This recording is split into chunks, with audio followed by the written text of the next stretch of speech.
So there have been many rumors that I've been seeing online that the UCS Star Destroyer might retire sooner than we thought.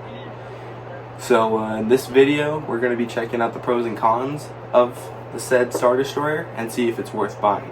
So let's get right into it, guys. So the UCS Star Destroyer set model 75252, got my notes here, was released back in October of 2019, and I've been hearing rumors. I was watching a couple videos like from M&R that it could possibly retire at the end of 2023, which is way sooner than we thought. I mean, I think my opinion is that it's way too soon to retire. They've had the UCS Millennium Falcon on the shelf since, if I'm not mistaken, I think 2016. So for a set like this gorgeous, this detailed, I think it has some pretty good sales numbers on it. I don't know why they would retire it that soon. I'm lucky to get my hands on one, but I'm here to try to review it to y'all to see if maybe y'all want to get your hands on one before it retires. So I want to take a deeper dive into the details of this Lego set to truly see if it's worth buying. So let's dive in. So I wanted to start off with the display plaque here underneath the Star Destroyer that comes on this beautiful stand right here. Excuse the dust. You know, this set's been on display for quite a while, so you know we're bound to collect dust on all these sets that we put on display. But you know, as any other UCS set, it's going to tell you all the fun facts and details of where the ship is made or whatever the set. It tells you what it comes with, like the weapons and all that stuff.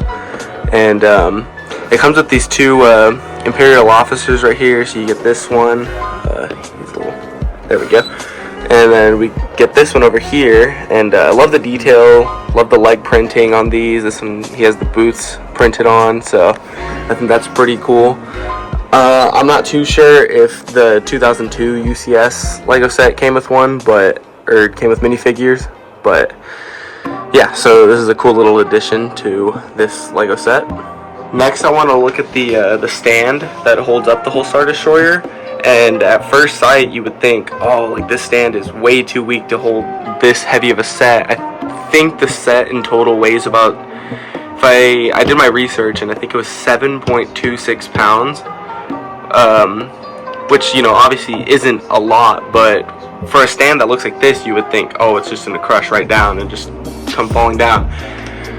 But what's cool about it is that if you see under here, it's built into the set and it has a little bit of mobility, so if you bump into it, it's not, you know, it's just going to swing like that. So that's a pretty cool addition to the set. Next, I want to talk about the little mini Tantive 4 that comes with the Star Destroyer.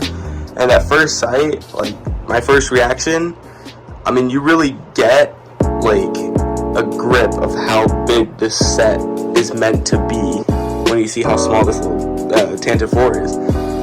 And what I think is cool is that in this UCS set, they decided to add a little clip right here with a bar piece, so it looks like it's flying next to it, trying to, you know, escape from the Star Destroyer. Because back in the 2002 model, they had a little stand for it, and it was just by itself. So I think this one's cool how you can connect this, so that way you also don't lose it. So I don't know why exactly, but I think my favorite part has to be the back of the Star Destroyer with like the 3 thrusters and all that stuff. I just think that the detail on this part is so like immaculate and it's so perfect. And like, I don't know, it just like, you don't have any words for it. I don't know why it's my favorite part. It just is because of the detailing on the back. And I really like how they, you know, figured out how to get these parts in the back to curve and come out, and it just looks so accurate. So yeah.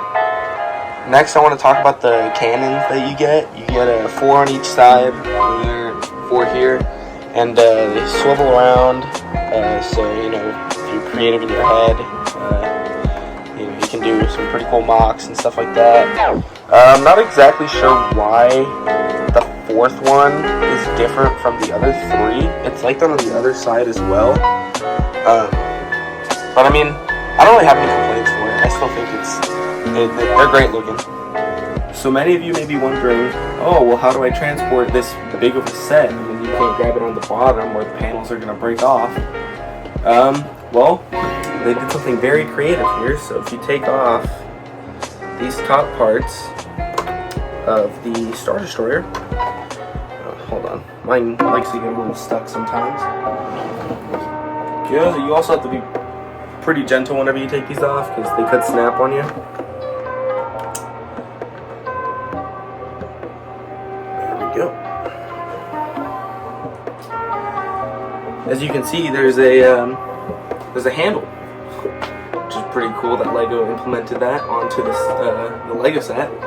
And just as simple as that, you just put your hand under here, make sure you hold the bridge. You can put a hand at the front so that way it doesn't, you know, start to tilt.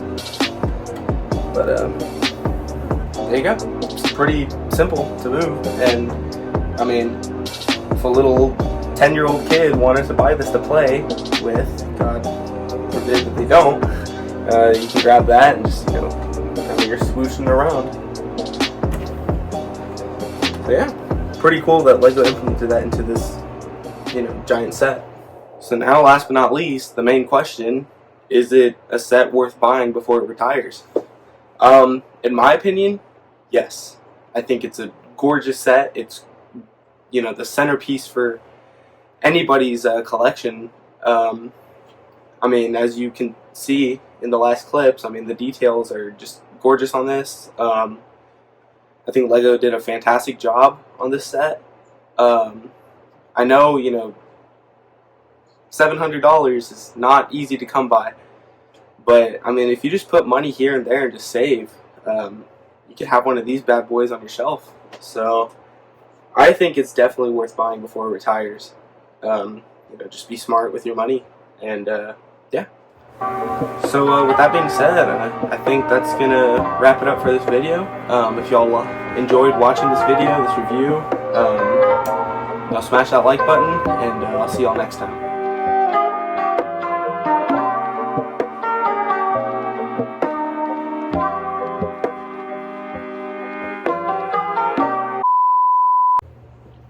Like a panta.